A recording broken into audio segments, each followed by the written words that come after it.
দেশ জুড়ে পালিত হচ্ছে ১২৭তম নেতাজি সুভাষচন্দ্র বসুর জন্মদিন। অন্যদিকে মথুরাপুর ২ নম্বর ব্লকে সবুজ সংঘের ব্যবস্থাপনায় সকাল থেকে নানা রকম অনুষ্ঠান, প্রভাত ফেরি, ম্যারাথন দৌড় সহ বিভিন্ন ধরনের খেলাধুলা শুরু হলো। সবুজ বিএড কলেজ, নয়নতারা, নতুন আলো ও কিশোরলয় শিশু শিক্ষা নিকেতনের প্রতিযোগীরাও এই অনুষ্ঠানে অংশগ্রহণ করে। উল্লেখযোগ্য, এই সবুজ সংঘ দক্ষিণ ২৪ পরগনা জেলার সুন্দরবনের প্রত্যন্ত এলাকা নন্দকুমারপুর গ্রাম পঞ্চায়েত এলাকায় যার প্রতিষ্ঠা হয়, পরিবর্তিতে বিশাল মহিরুহে পরিণত হয়ে শুধু ভারতবর্ষ নয়, ভারতের বাইরে বিভিন্ন দেশে স্বেচ্ছাসেবী সংস্থা হিসেবে প্রতিষ্ঠা লাভ করে। দুস্থ, দরিদ্র, অসহায় মানুষের পাশে দাঁড়ানো, মহিলাদের বিভিন্ন প্রশিক্ষণ দিয়ে স্বাবলম্বী করে গড়ে তোলা এই সংস্থার প্রধান লক্ষ্য। তাছাড়া সুন্দরবন নদীর চরে ম্যানগ্রোভ লাগিয়ে নদী বাঁধ ভাঙনের হাত থেকে রক্ষা সহ সমাজ সেবামূলক কাজ বছরের পর বছর করে আসছেন। সবুজ সংঘ সুন্দরবনের গর্ব। নেতাজির জন্মদিনে সারাদিন ধরে চলল নানা রকম খেলাধুলা।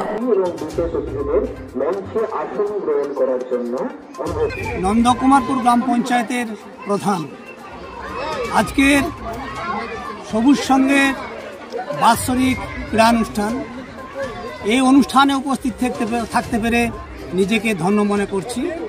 আজকে যে মহামানবের জন্মদিন, সেই নেতাজি সুভাষচন্দ্র বসু, তার আত্মার প্রতি তার প্রতি গভীর শ্রদ্ধা জানাই এবং মঞ্চে আসীন এই প্রতিষ্ঠানের সভাপতি এবং কোষাধ্যক্ষ এবং আজকের উপস্থিত নেই সম্মানীয় অংশুমান বাবু, তাদের সবাইকে শ্রেণীগতভাবে শ্রদ্ধার শুভেচ্ছা জানাই।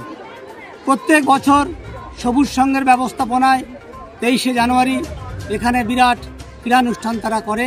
তাদের ৩-৪টে প্রতিষ্ঠান রয়েছে, সবুজ পিটিটিআই, সবুজ বিএড, তারপরে মহিলাদের নিয়ে গ্রুপ, সবাইকে নিয়ে একটি সুন্দর ক্রীড়া খেলাধুলার অনুষ্ঠান করে থাকে প্রত্যেক বছরই।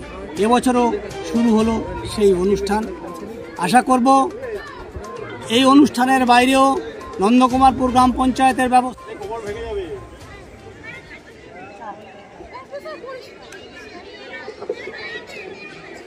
বলবো, সেই 1972 সাল থেকে এই যে অর্গানাইজেশন সবুজ সংঘ প্রতিষ্ঠিত হয়েছে এবং তার সেই চিরাচরিত কর্মধারা আর তার সেই বর্তমান যিনি সম্পাদক আছেন অংশুমান, আমার ছাত্র বটে, তারই সচেষ্ট চেষ্টায় আজকের মানে পশ্চিমবাংলার দিকে দিকে বিভিন্ন অনুষ্ঠান, এই কর্মসংস্থানের মাধ্যমে বিরাট যে রাজস্ব যজ্ঞের মতো চলেছে এবং হাজারো হাজারো মানুষ উপকৃত হয়েছে, তাকে আমি ধন্যবাদ জানাই। তার এই সচেষ্ট প্রচেষ্টা আগামী দিনে আরও সুদূর প্রসারী হবে, এইটুকু বক্তব্য বলে আমার বক্তব্য। আমরা পরিচয়, আমি সেই 1900, নাম, আমার নাম শ্রী শিবশঙ্কর গিরি, নন্দকুমার।